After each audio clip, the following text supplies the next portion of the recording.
graduate. 2 other brothers went to service. Same thing, but after King started. Well, no, I think it was, I was grown and living up here when it stopped. When you stopped having to When having to sit on switch the when you back got... seat for the bus. And when we saw Martin Luther King's life, story of his life, my kids said, "Is that true?" They didn't know it. Mm-hmm.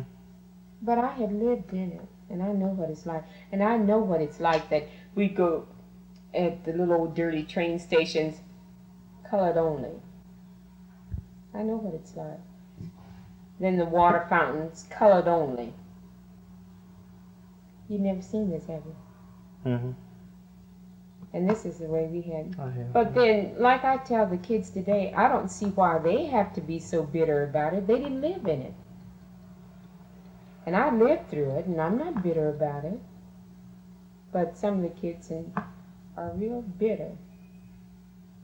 And would fight, and that's what I was saying.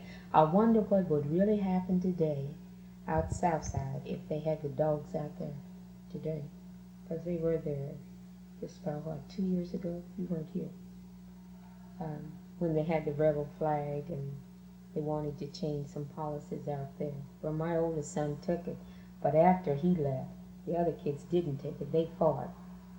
And of course, it didn't change until after Dr. Freeman came here. But people, I just wonder how you can, would you have done like the other white man? I passed as black, so you really could know what it's really like. Would you have that much courage within yourself to do that? You remember the story of the man that passed? Black like me? Yeah. Yeah, Griffith. Mm-hmm. Yeah, right. No, I probably wouldn't. But I think that the ignorance of whites is something that we have to overcome on our own side. That's what I try to do. I try to teach white people what has happened, and to let them know that things haven't been equal and are still not, that we're still caught up in our history. Our history is what brought us to where we are now, and we have to understand that before we can go on. And another thing, and my brothers would carry this scar to their death. Our schools were segregated. The white had the largest, beautifulest gym, the best football field. You know what? We couldn't even play on it. We had to play football in a cornfield, and my brother ruined his ankle on those after they had cut the corn. And he carries that scar today, where he injured himself. So why? We were paying taxes too. Now, see, this is the reason why today I can't see why the kids can be bitter. And when some of us have carrying and still carrying the scars and will to our death, and yet they haven't gone through what we've gone through. We didn't have the typing in our class, in our schools, Paris, Western Heights. We didn't have typing. We didn't have any music band. The white did. Until after I left school, then they began to get typing things in. But our school was far behind the white kids. And now they have integrated the schools. But to tell you another thing that they did, see, they're still trying. Some people say they're sorry and they're trying to make it better, but others aren't. Now, in my hometown, they had built a high school. And the place where they had built this school, well, it would mean that mostly the black would go there. In this area, something like Whiteley, it needed to be rebuilt and redeveloped. But what they did, they were trying to scare the black out of this place. And they knew that most of these people didn't have sound deeds or anything to the property. Because what did they do? The black people paid the white $1 down or $2 a month or however you want. Said they didn't even have deeds to their property. All right, they gave these people a year in which to build or find new location. And my mother, with 15 kids, of course all of us have left home, she fought it. There were just a few that fought it. Because she had a lovely home, and it would have been nice enough for the rest of her days. In fact, some of them did have the outdoor bathrooms, and they didn't have sewers. But my dad had run water for about over 2 miles to his house. And then people were supposed to, anytime they wanted to tap into this line, they were supposed to pay him $50, which a lot of them didn't want to, but then he got this right that they really had to do it in order to get their water piped in to it. So they had a bathroom, hardwood floors, they had remodeled their home and everything. But then they condemned it. They still had to go. So there were some houses up there that were real nice. Others were just looked like chicken coops. And like I said, it needed to be redeveloped. But this lawyer that graduated the same time my brother graduated. And so my brother knew him quite well. We fought it. I have a brother in Connecticut that works with real estate and has his broker license. So he went down. We searched the records for our mother's property. I worked at the real estate at the courthouse in the auditor's office for 7.5 years. They had my mother on the deed one thing, on the transfer book something else, because they thought these people were so dumb that they could get by with doing this. But like we told our parents, they had to move, either make up their mind to move or at least buy. But what they were trying to do, and some of the Negroes weren't that dumb, get everybody out of this area, because here's this new school, and this would have been for all white. They really didn't want the black there. For one thing, there was enough people that fought it. So now they built the school, but this is mostly, which is sad, it's an all-black settlement. But I wished I could have showed you pictures, and I think my brother did, made pictures of what it was like before and after, and it's beautiful. But there are no white, and we have tried to get the black there, to let white come in. This way we feel like they would do more, by white do have some prestige to say, well, we want this and we want that, but now they have sewers, lights. We didn't have sewers, didn't have lights, didn't have sidewalks. The roads were only round about, just two cars couldn't pass. Mm-hmm. But this goes to show you that some people, I don't think they will ever change. It was just through some black parents that had kids that would not let their parents take this mess from them, that went down and fought it. And they fought it for 2 years. But we tried to tell my parents that they couldn't stop progress. It really was needed.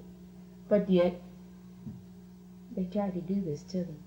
And when I went down and searched those records, I told them that we need to call the federal government in to show how they have kept the records. And most of them, of all the people, it was a little settlement of maybe 500 black. You know how many had sound deeds? Only one, and that was my parents. And you know why? Because my father worked for a racehorse farm, Calumet. I don't know whether you've heard about it or not. And at the time, for 5 rooms, and I don't know, it was 3 lots. They sold it for $150, and my dad paid $2 a week to buy this property. And then when he paid it off, John Hancock gave him the deed to this house. That was the only person that had a sound warranty deed in this area. Because most of them had just paid off a little bit each week, and then they never got a deed. And there were so many heir property. But to go to show you, the federal government can do anything they want to do. They fix deeds in order for these people to get just a little bit of money out of the property to say that they did own it. And it is a beautiful section now, if they would just keep it up. But still, we say that white are changing, but in some places, this made me, and this has made me wonder over and over. And this has only been 2 years ago. Now, this is the town you were born in? Yes, The Paris, name of it? Kentucky. Paris, Kentucky. How long did you live there? Till I finished high school. That was in 1949. And then you came to Muncie? No, I went to Ohio to school for 3 years at Central State. At the time, it was Wilberforce University, Methodist school, and they had to split. So the church could not take, they just didn't have the money to take care of the school. So the state, Central State went with the state, and then Wilberforce stayed with the church. So it's a beautiful place. Ford's now has done a lot for Wilberforce. They have some beautiful buildings. Ball State don't have a building that looks like any of their buildings. But Ford, we were there 2 years ago, and they said Ford Foundation is coming and are building these buildings for them. Did you graduate from No, that? I said 3 years. No, I need 1 year to finish. And I plan on entering Ball State next month. I don't want to teach. I just like to get that piece of paper to make a little more money. I can't. Well, what did you do after that, then? After I left Central State, Yeah. I came to Muncie. I married That was in... in 1949. So I've been here in Muncie since, 19. I stayed there 1953. So I've been here in Muncie good time. Since 1953. I married, I met my husband in school, and he was in aeronautics, flying, and he got his license there, pilot license there. That's how I met him, so I came here to live. And I've been here ever since. I have 4 children, 2 boys and 2 girls. Did he have a job here then? Yes. Was he from Muncie? Yes. He was from... Muncie. His parents were here. And what's his name? Irvin H. Dunn. Irvin H. Dunn. And he works at the post office now. And my oldest son teaches at McKinley, and my second is at Paris Island in the Marines. They have the 2 daughters at home. So our interest is, since we have kids in school, and I've really worked with the school program, is to, like I try to tell my kids, it's equal opportunity. This is what I think most black people want for their kids.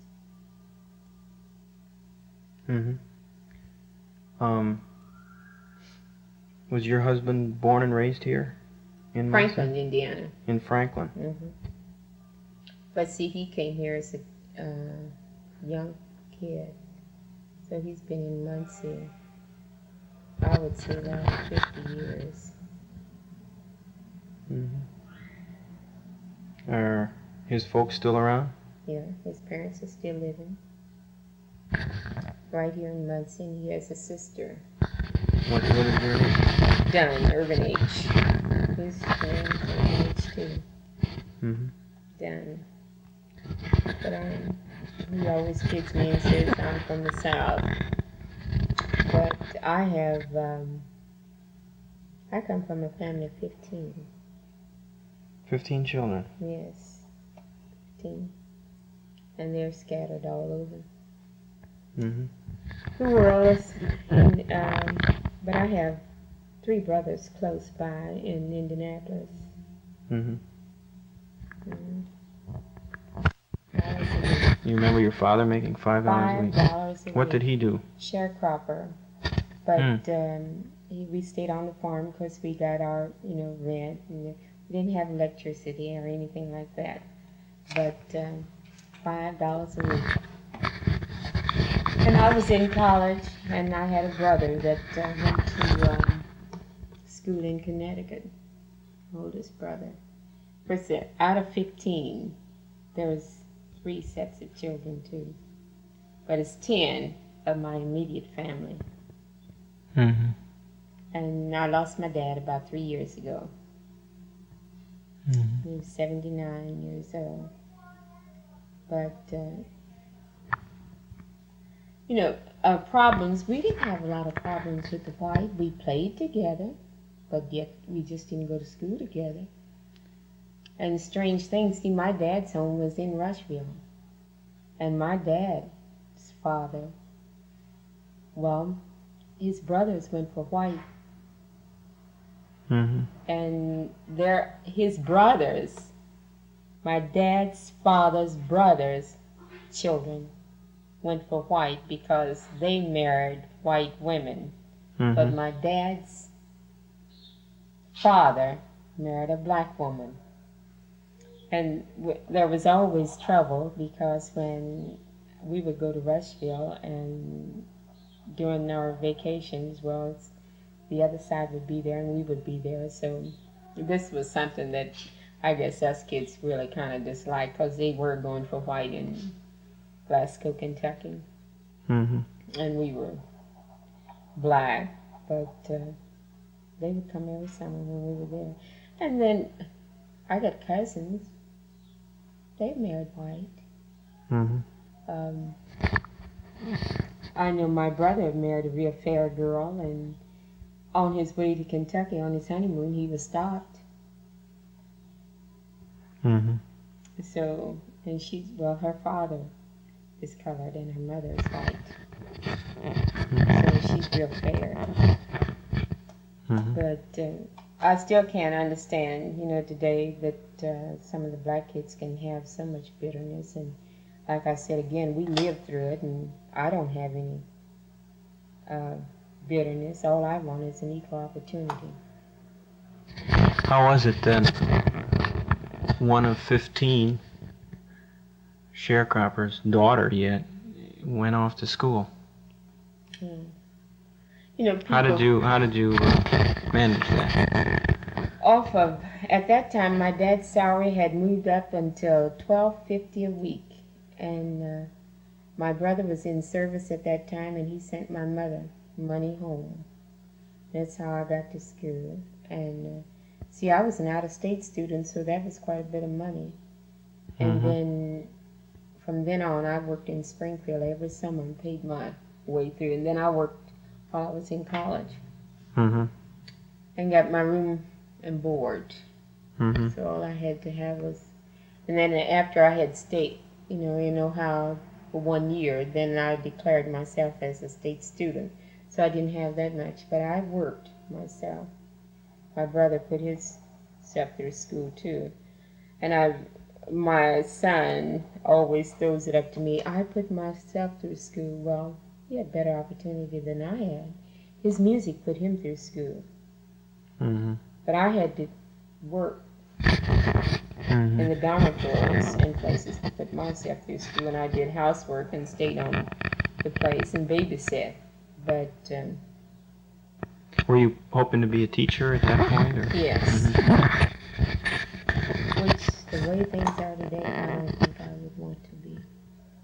I would just like to go back, like I said, to get more money, get that piece of paper.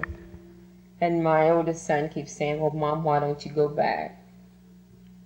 And I took a class, it's been 2 years ago out to Ball State. So maybe I'll gradually finish before I leave this earth. At least I hope to. Mhm. But I have 2 daughters to try to educate, so I feel like that we should, we need more income.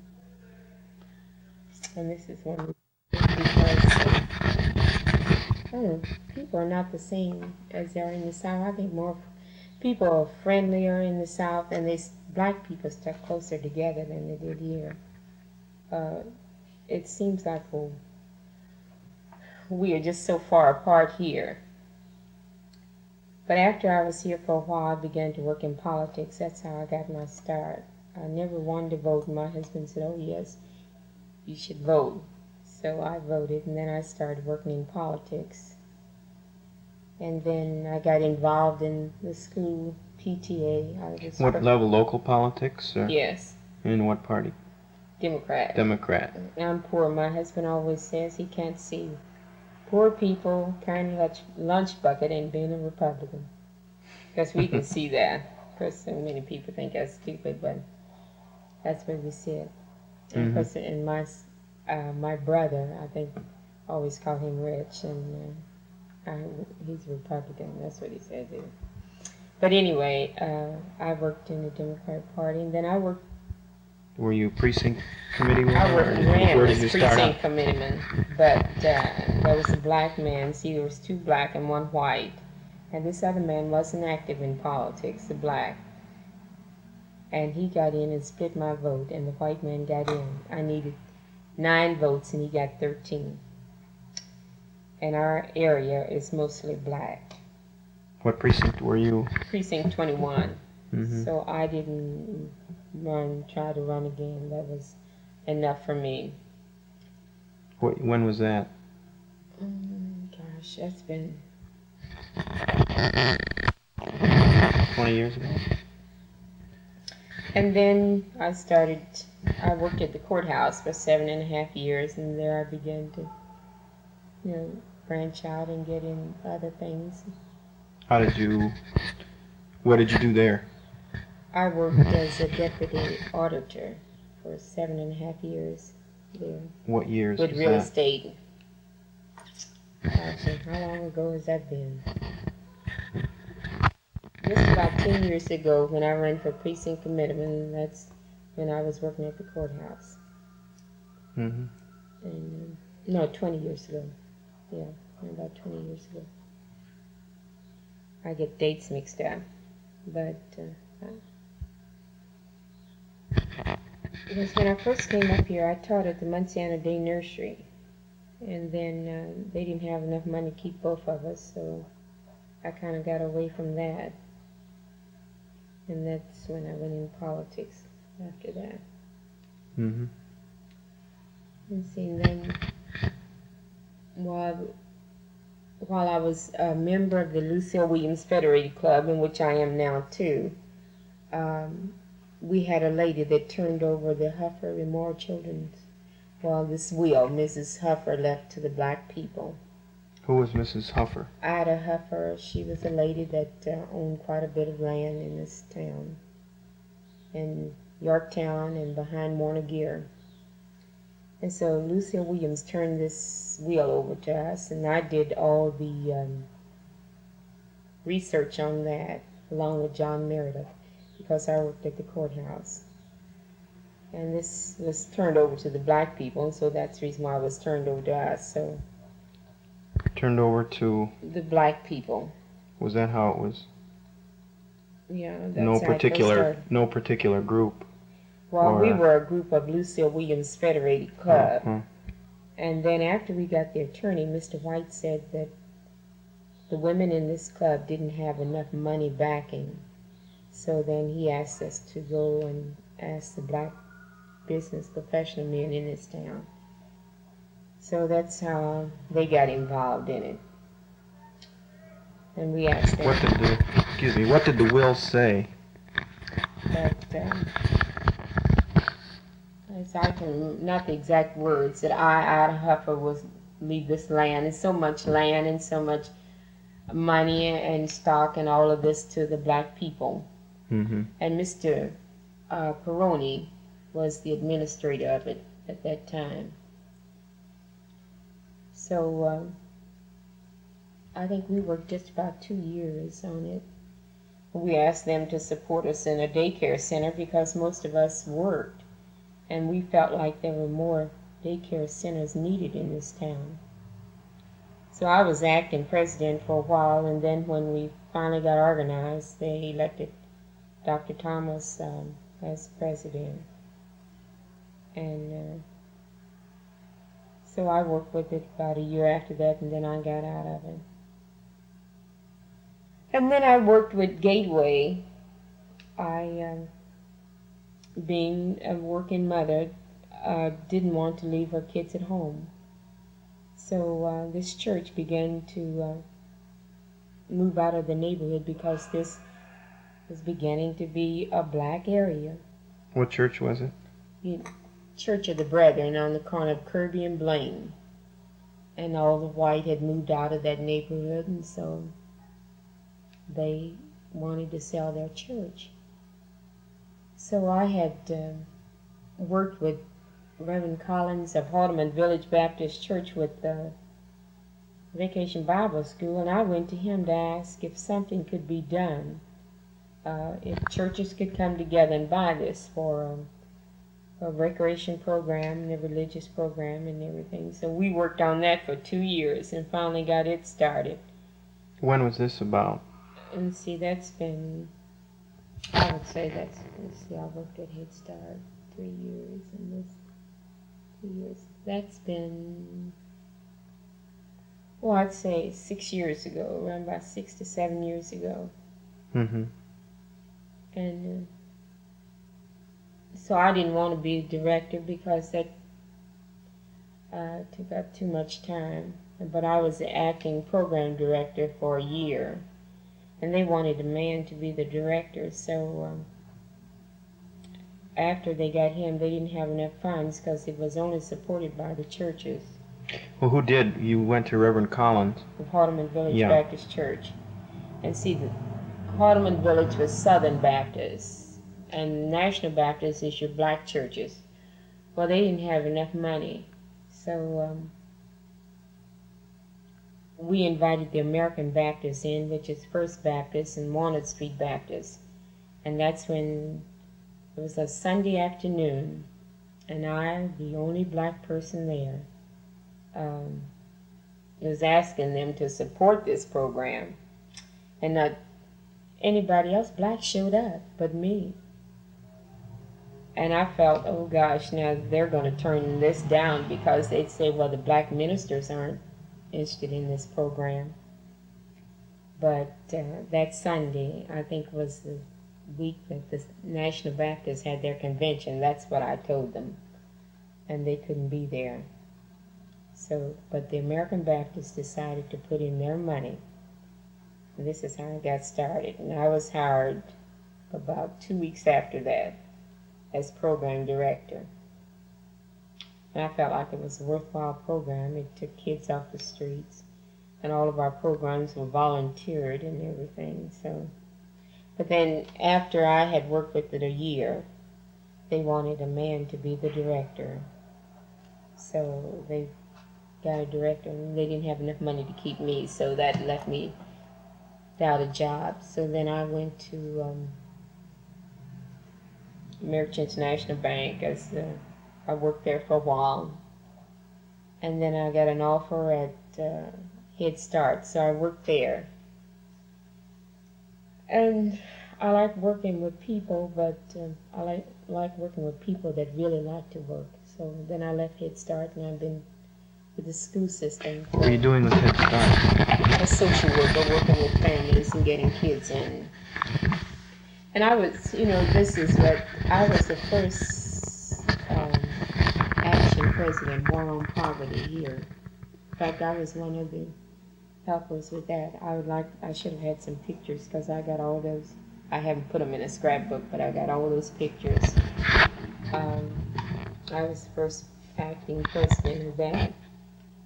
And then I was on the board for a while, and then I asked for a job because I didn't have that much money. We didn't have that much money coming in, and people thought, well, I was on the board, I shouldn't have had a job. But I had taken lots of time off and given a lot of my time to action and other community work. And I felt like if anybody was more deserving, I should get a job out of this. So I worked there for about 2 years. For Action. For Action, Head Start. And I just got out of it. Now I took a big cut to come here. But I just couldn't take it. Because Head Start is a good program. It's badly needed. And I felt like as much money that was being spent for poverty kids, they should have the program all day where everybody didn't feel like I did. So then you're a troublemaker. So rather than cause a lot of trouble, I just got out. So I started working for the schools, and I've been here ever since.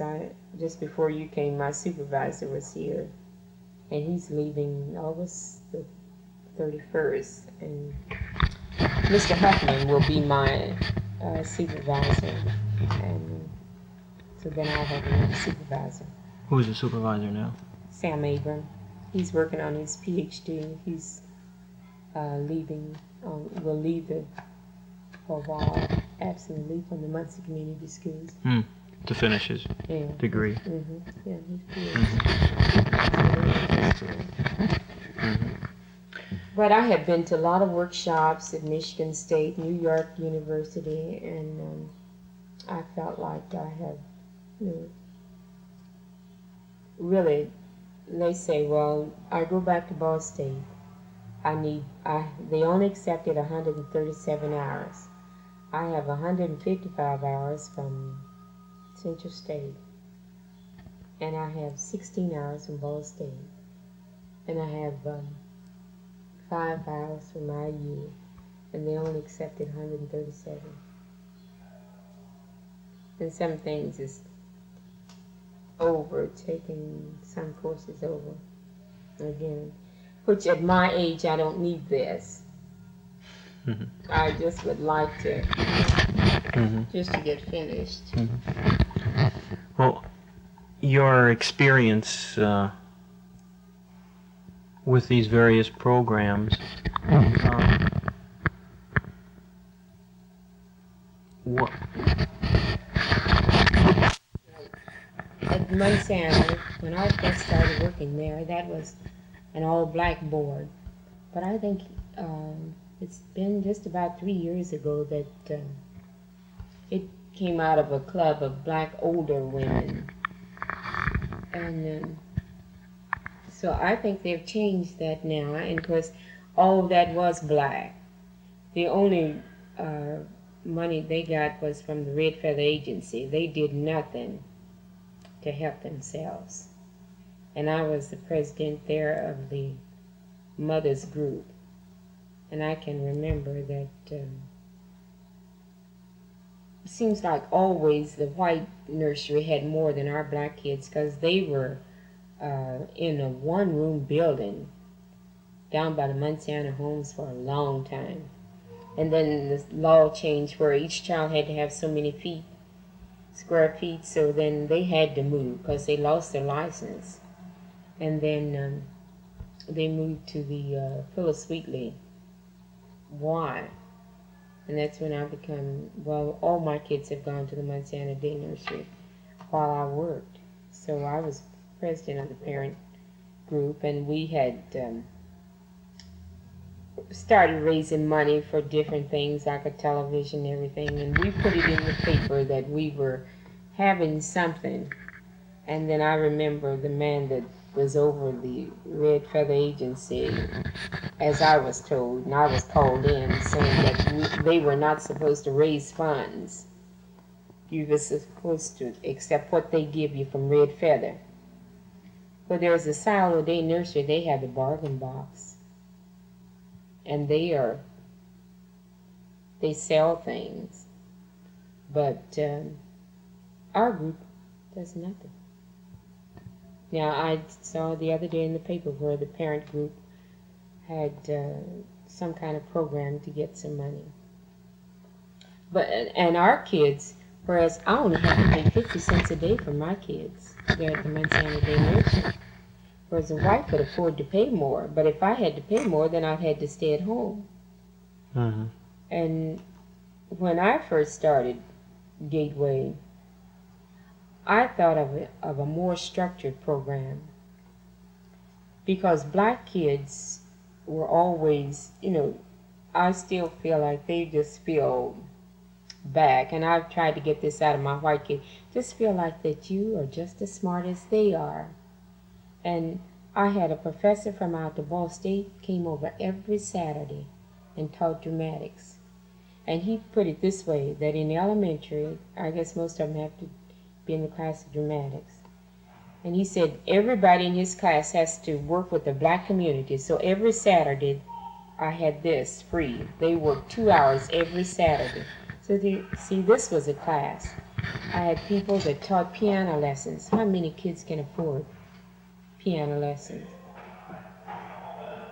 It's $3 a half hour. Mm-hmm. And then we had sewing and knitting every Tuesday. We had women from churches. Now, I don't know whether they have that. I believed in kids of this one, and this is what's wrong with the area. And this is the reason why I started, because most of the parents don't care about the kids in that area. And if you could drive through there and see some of those kids out at 10, 11 o'clock at night. At the time, I took Dorothy Bump and Reverend Collins and some of the other ministers out in that area during the night to see kids playing in the street. And maybe this was one reason why they decided that they would support this program. But very few black churches supported Gateway because they felt, well, really, they didn't have the money. All of the money at that time, I don't know how it is now, comes from the white churches, came from the white churches. And see, I felt like these kids needed to be taught how to be clean, how to make a bed. This was my reason for starting Gateway, because this is something a lot of those kids don't have in that area. I have to stay there because I'm a low-income person, but if I had the money, I'd move out too. Now, I don't think they have that. The building, they tried to get in the Redfield agency, and they turned them down because of the building being so dirty and this and that. And it makes me sick, because I was a janitor and the program director and everything else for not as, well, for 2 times less than what he's getting, because they say he's not getting too much because they just don't have the money anymore to pay him. Sometimes they miss his salary. That's what I'm told. I was on the board, but I didn't feel like it was right, because I would have been too prejudiced, because here's a person who come in and over the program and let kids just do as they please. So, and this is what bothered me about the whites that were on the board. They said I was mean, because if they didn't, if they had problems of discipline, then I just made them stay away until they could come back and act like human beings. But now, only the rough kids go there, and my kids don't go. So I just think that they said, well, here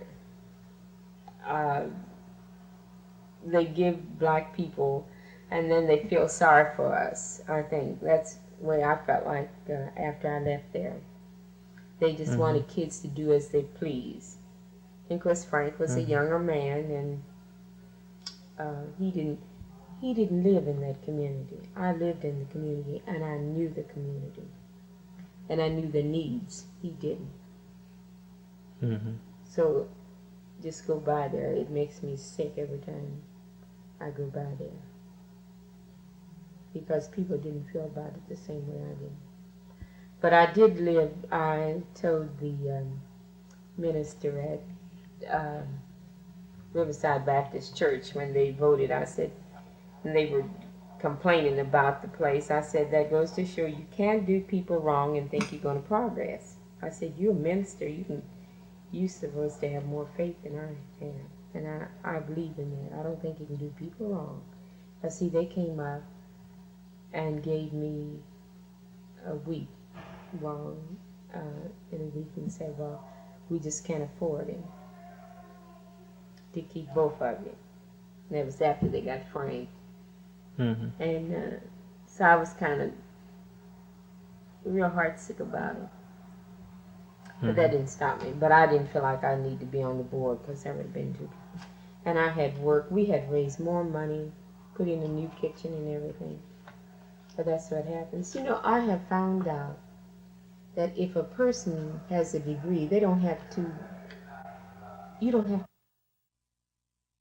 community, and they're doing it. In fact, I see where a lot of Ball State professors are on the board and everything. But I do feel like they should have had a black director. At Huffer. At Huffer. Mm-hmm. And then had white teachers. At first they did have. I don't really know what happened. And I've only been out there about 3 times. But I know it's badly needed in that area. I don't know. But when I first started it, I thought it was out of the way. I thought it should have been some closer to your poverty areas. And of course, I was set out about that, but how do you go and clean up your poverty in your slums? You rebuild.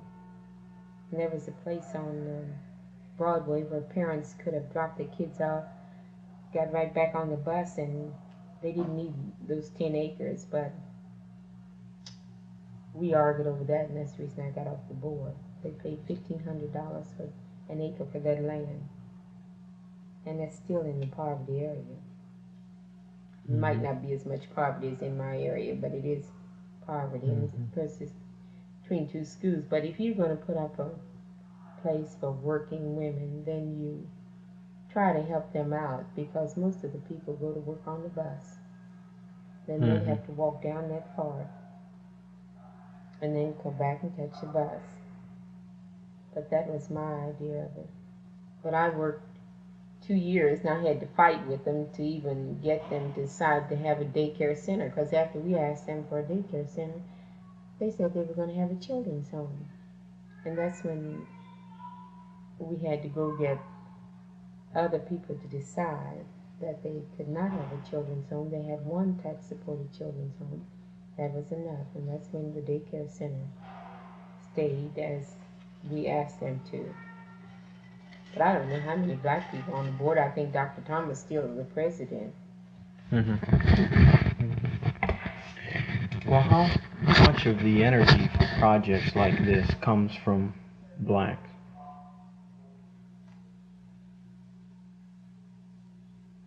Not too many. Because I think there are still a lot more projects that if black people could really work together and do, if they would only do. Housing, clean up around in our areas, but nothing comes. And you don't, somehow if you try to get it through, then you're mean or you think you're better. Because my dream right now is to start, and I don't know if I'll get any place. I've been every place, and they said don't give up, is to enlarge this program of what I'm working now, a clothing room, and hiring welfare mothers to come in and doing the work. I was just telling Dr. Huffman, who used to be the principal of Central, my dream is to have a whole building and have people to bring in their clothes and hire people to remodel the clothes, because you just can't keep throwing things away because they're not in style. And we've had women that would have remodeled things right here, but they're not the women that will wear the clothes. They're just volunteer people that from other churches out in the richer areas. And then have a wash and a dryer, and that, because people send us clothes that are not clean. They send us clothes that have to be cleaned, and that's rather expensive. So if I had a big building, I'd have a cleaning machine and a wash and a dryer. And the Kiwanis have promised me a wash and a dryer as soon as we can get a place to put it right here in this building. And see, we have no federal funds for this program, only my salary and cleaning the clothes. All the support comes from the churches do help us, and senior citizens and social clubs and sororities and fraternities. Mm-hmm. And that's who we depend on for the money. I have made up my mind because to go to the merchants in this town now. Some have given us, but I have a cousin who's a principal in Chicago, and all of their clothes come from the merchants of the city. So then I thought that this week, after I get my car back, I will ask them if they couldn't support this program because it's badly needed. Last year we helped over 1,100 kids. Mm-hmm. And there are some things that people don't give us that are our greatest needs, like underwear, pants, and shoes, socks. And we have to buy those things. Mm-hmm. How many of your clients here are black? I would say out of that 1,100, we have more white. I'd say 3/4. 3/4 white. Mm-hmm. No, 3/4 black. 3/4 black. They don't come like the white. And this is surprising, but they don't. Well, about 400 would be black. Oh, more white than black. Yeah, we have more white than black. About a third are black. Yeah. Mm-hmm. They just don't. Well, there are more poor whites in Muncie than there are poor blacks. Mm-hmm. Yeah. Do they come from all over the city? Yes, and we have some coming out of the city. We don't turn anybody down because we have people that belong to Hazelwood Christian Church that live in the county. And we've had kids from 2 schools out in the county that came for clothes, and we didn't turn them down. Mm-hmm. Do you sell them at all, or do you just give them away? You don't even have a nominal fee, nickel or a dime? No, some of the churches have said this. Now, some of the things that kids didn't pick up last year, we have said we would have a rummage sale. And this is what the churches decided that they would do because they have remodeled all those suits, and some of those suits have the slacks and the skirts, but kids today don't wear dress clothes anymore. They like slacks and bell-bottom blue jeans. And in fact, I had one little boy came in and said, well, all I want is some bell-bottom blue jeans, some high-top gym shoes, and a CPO jacket. I said, suppose I don't have those things. He said, then I don't want nothing. And you know, he didn't take anything. It was in the wintertime, and he was wearing gym shoes. Snow was on the ground. And he wouldn't take anything. Now, this is to show you what. Now, this was in the wintertime.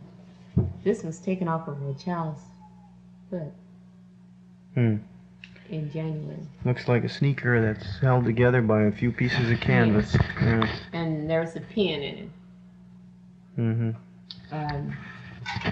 So I was showing that to Mr. Huffman a few minutes ago, and he said, well, they probably did that, the shoes. I said, no, she had 5 boys, and it made you cry.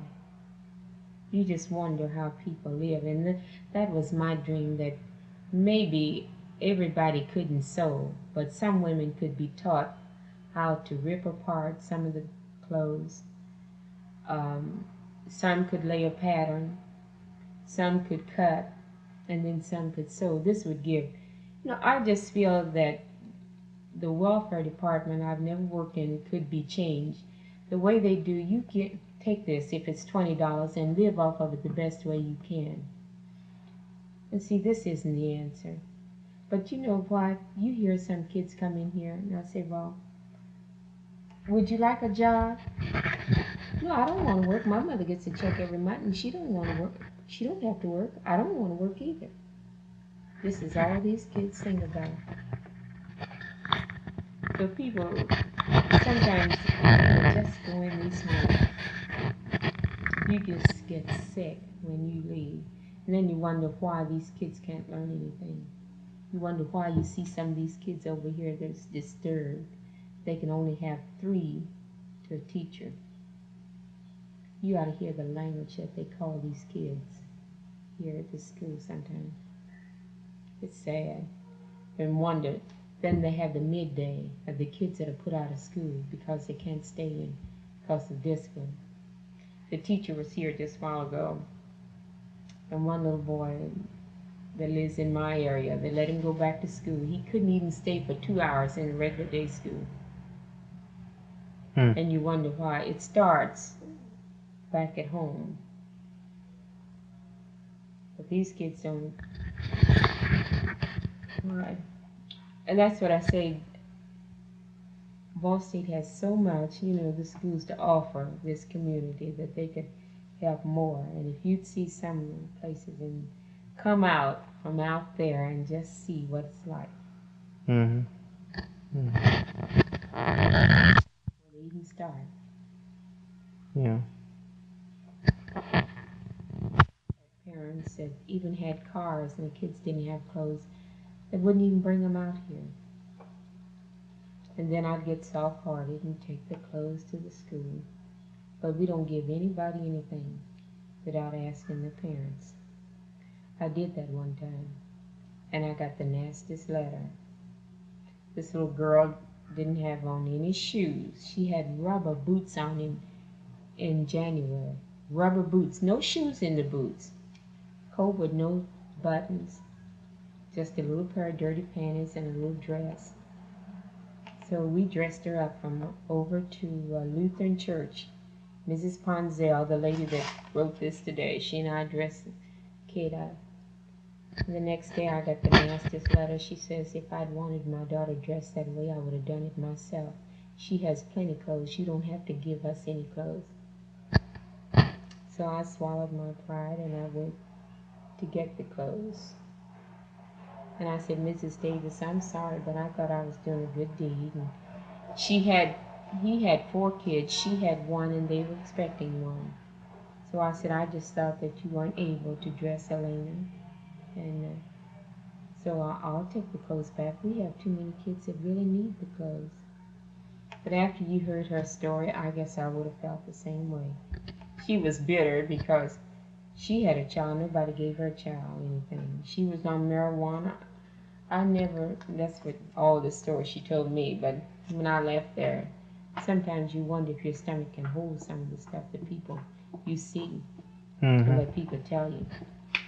He was making $65 a week. They paid $30 a week rent because it's hard for people to get a home with that many children.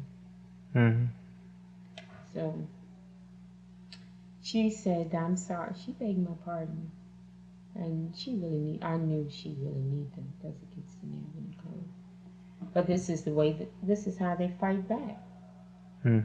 So we have a rule that you don't give anybody anything without asking. And now this coming year will be my 4th school year.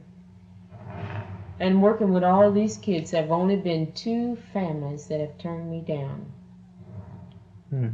And speaking to the Kiwanis, they were asking whether it was because, since I was black, was I able to get in the homes? I've gotten in all the homes. And they just said they didn't need any clothes. I guess it was pride because they really didn't need it. I went in, one of the homes didn't even have heat. But I said if she didn't have enough pride to take the clothes, she would have too much pride for someone to turn on her gas. So I just left it alone. I didn't call anybody. They were sitting in the house with their winter coats on. So you see this a lot where you go in, families have children, no heat. And this woman said today that came out here, she said, she had tried to call somebody so they could pay her a week's rent so she wouldn't get kicked out. And they were on welfare. Both had 4 children apiece.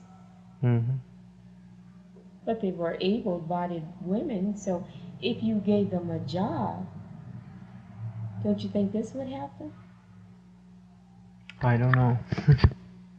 I would hope so. You should see the boy that works with us here in the morning. I had him to wash those windows 3 times. He can't talk. Now he will, I'm sure he will quit school pretty soon. And now this is his writing. I've heard of Robert and Helen. Yeah. When Negroes didn't have jobs in banks or didn't have anything. You know what? Instead of, this is one thing that the black ministers could do, is really fight. But none would stand behind Reverend Oliver. He would stand with a banner himself. Just, I think, maybe it might be about 3 or 4, down the unemployment, the banks. And that was when they started hiring black at the electric light, at the gas. They have what? They did have 1 black at the gas company, 1 black at the light company. I think they have about 3 now. They have 1 black at the water company, and they began to hire blacks at the bank. They didn't have before that. And I was the first black that they had in the auditor's office. And they gave, I know what it's like. It's tough being the first black, because they really made it hard for me, but I was determined to stay, and I wasn't anybody's dummy. If they taught me right, I could get it.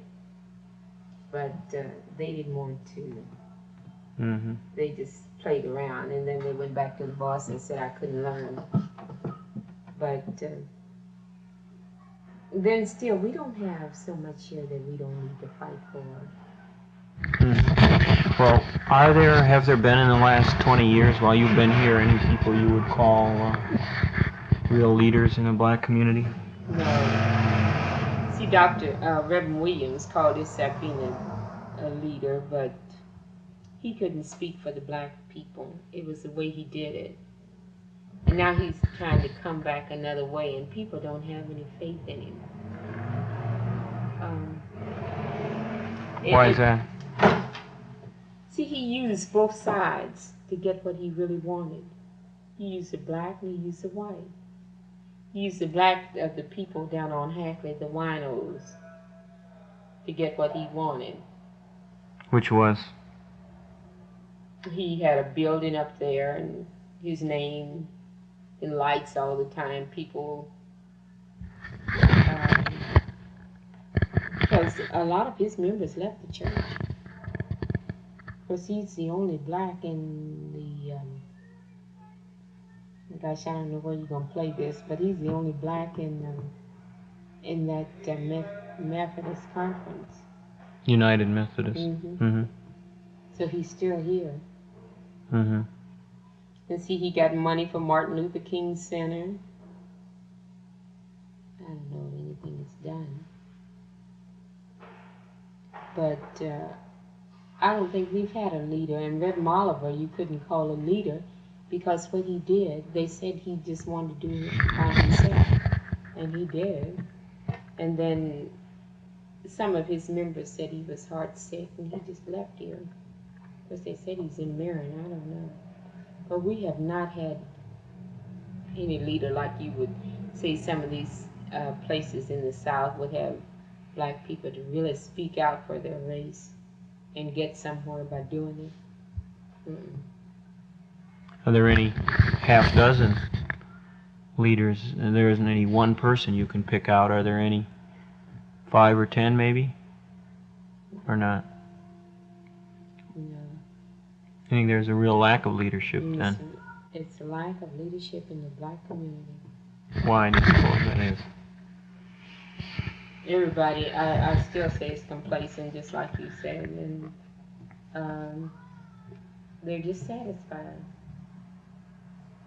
And then, you know what, if you speak out, I know I have tried to get people to clean up in the neighborhood, and gosh, you get stepped on. They don't want anything. And then the first thing they say is, why don't you move? I can't afford to move off of our income. I would like to move. I got an answer because I can't afford it. But then too, if they let this area be in slums, what's going to happen? Oh yes, we get the beautification award every year. Muncie, beautiful town. Where do they take the people? Westwood, Harmon Village. Mm-hmm. It's beautiful, all right. Mm-hmm. Well, do you think that there's a lack of unity and ability for the blacks of Muncie to get together? It is. Are there factions? Are there There's divisions different factions and different divisions. And this is what I fuss at our black churches a lot, because I feel like they could do more. We have a church in our area that's put up a brand new church.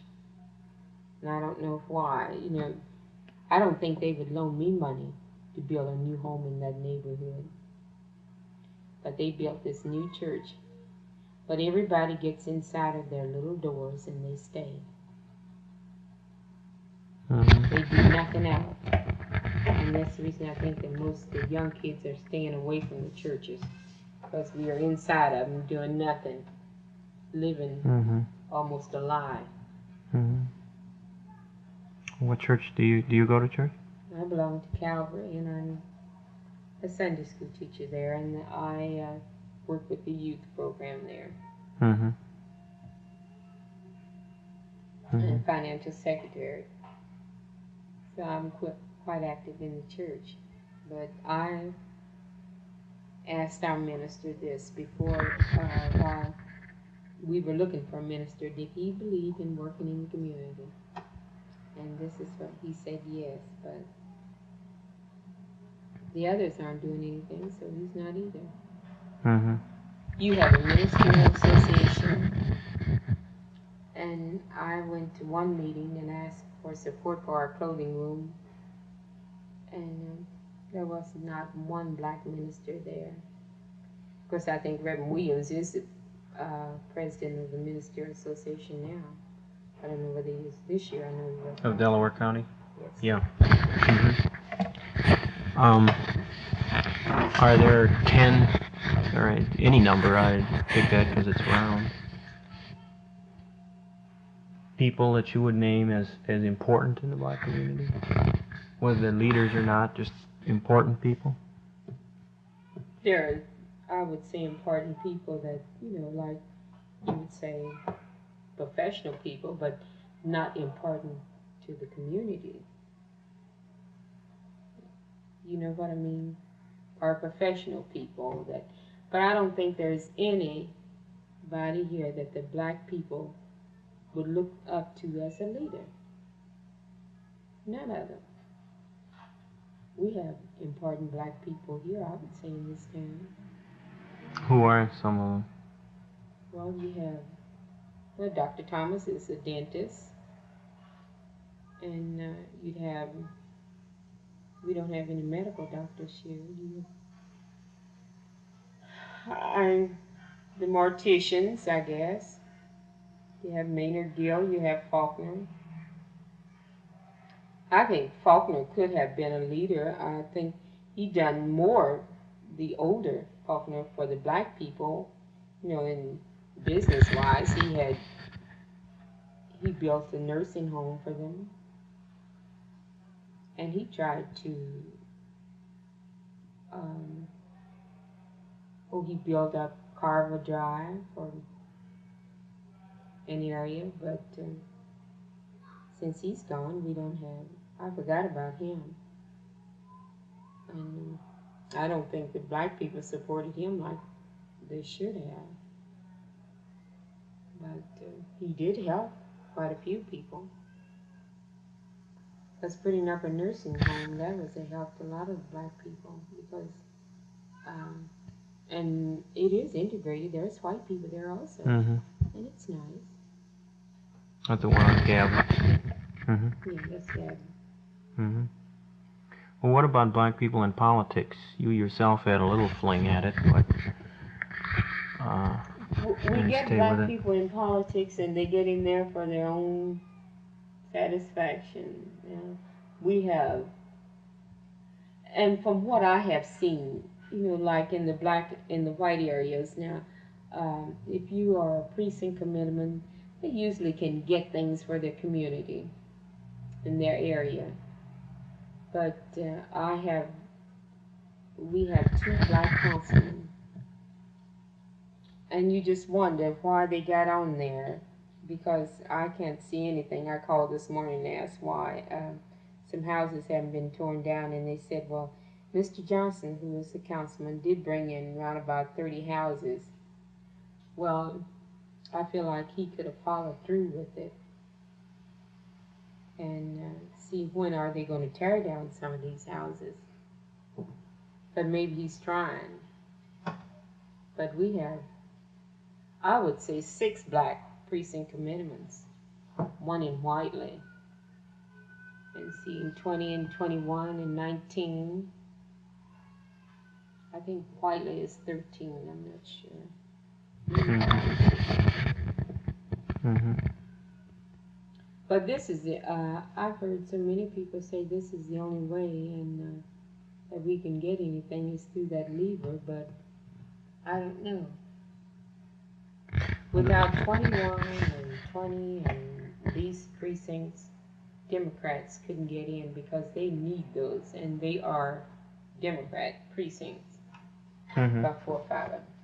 Well, wasn't this one of the things that Reverend Williams tried to show when he ran for a mayor?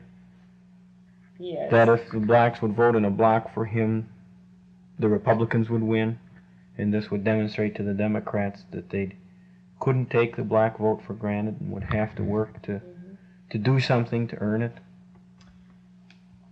I'm just wondering, and I've often thought, if it had been anybody else beside him, would the black man have really voted?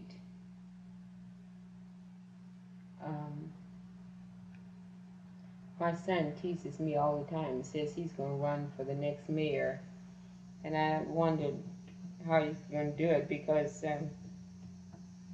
I used to fuss at him he didn't go vote.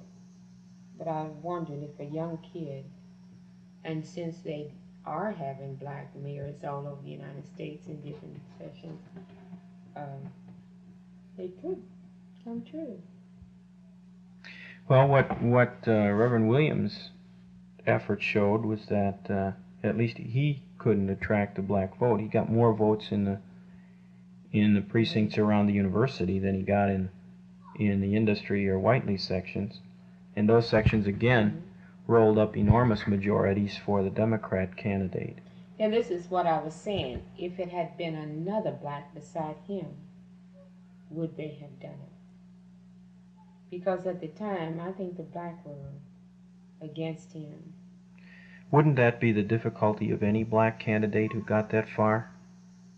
No, that black voters would be suspicious and wonder what he was in it for?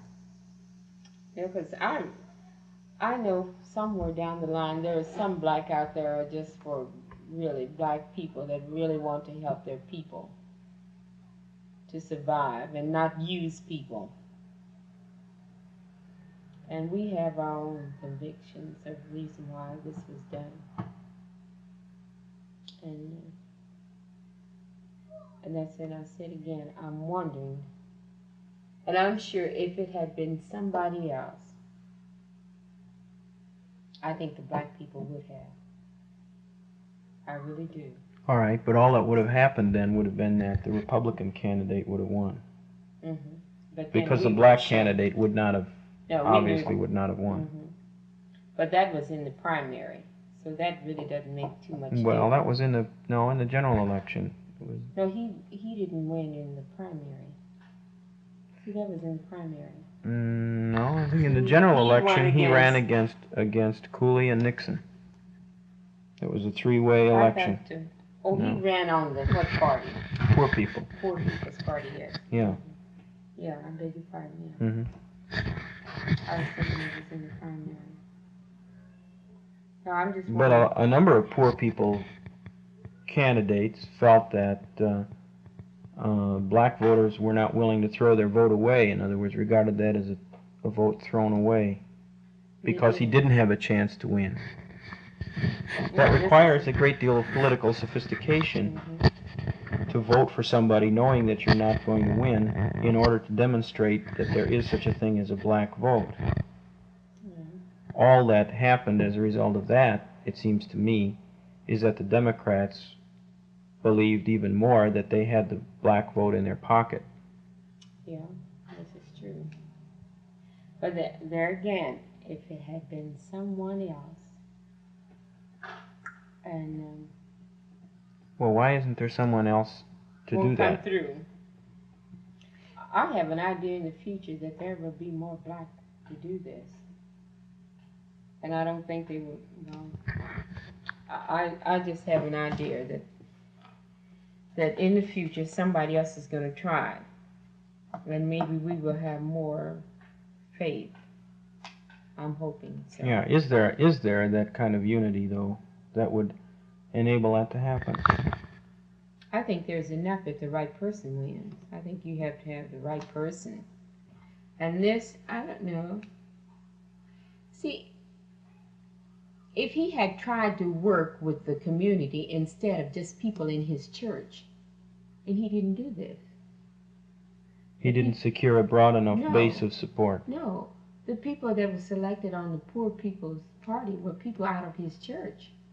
Mm-hmm.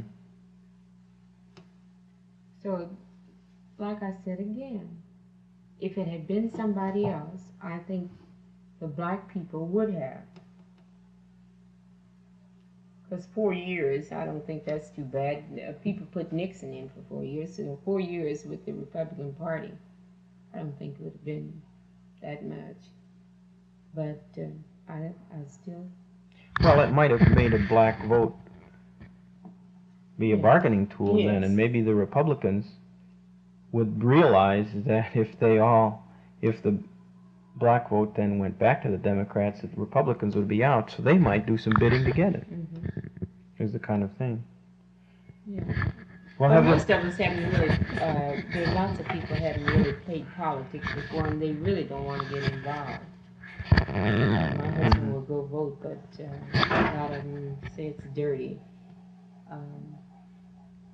I still feel like you'd be surprised at the people that you can't even go to the polls and vote black.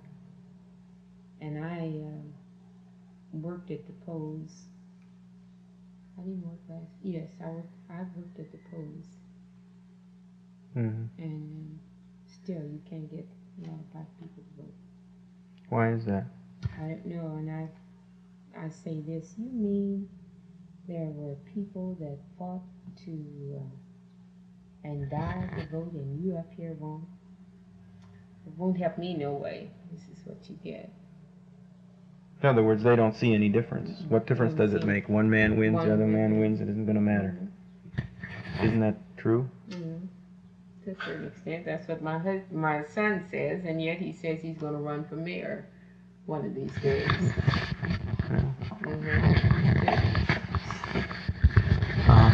But I think more young people are going to get in politics. It's more money. Mm-hmm. Mm-hmm. There is a black man that's the mayor of Los Angeles. Mm-hmm. Cleveland. Gary. Newark. Beg your pardon? Newark. So, Zenio Howe. Mm-hmm. That was, it's 4 miles from where I went to school. Mm-hmm. One of the professors there that taught me history is the mayor of Zenio.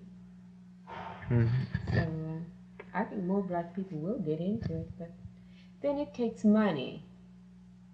And if you don't have that, and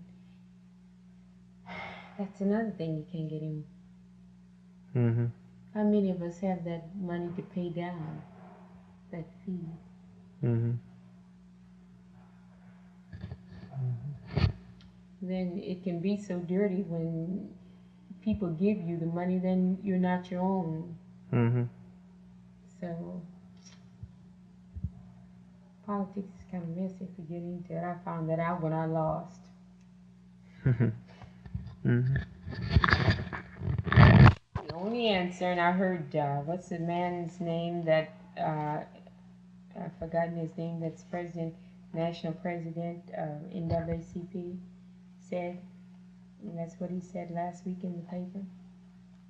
Pulling that lever is going to be our only, but I really don't think that's the only answer sometimes. Well, what kind of role have any of these other organizations played, such as the NAACP locally, or any of the other groups? Have they been very visible? As much as I've worked in the community, I don't think they've done too much, and it seems like our NAACP is not too active. You don't hear too much about it. Mm-hmm. Do they have one on the campus? No. And the black, what's the group out there on the campus? Black Student Union. Afro-American Student Union is another Are group. they doing very much? Not too terribly. much. Mm-hmm. I don't. Everything we got here, I think we got it through what was happening in the South. If they did anything in the fighting and everything that was happening in the South, and this is my feeling about it, then they changed just a little bit up here. And it's sad to say, but we don't have so much here that we don't need to fight for. Mm-hmm. Even in the South, and if you walk in the stores, you see more blacks in the South than you do here. Mm-hmm. In my hometown, in Lexington, is the largest place in my hometown, and the dime stores, and I can always remember the bellhops and all that were black kids, not here. Even in the shows, not here. They're all white. So black kids really have had, it seemed like a harder time of getting jobs up here than the kids in the South. Mm-hmm. So, Mm-hmm. I don't, as far as the black man in Muncie, I don't know what our problems are. How we're ever going to get together to sit down and say we need more. Mm-hmm.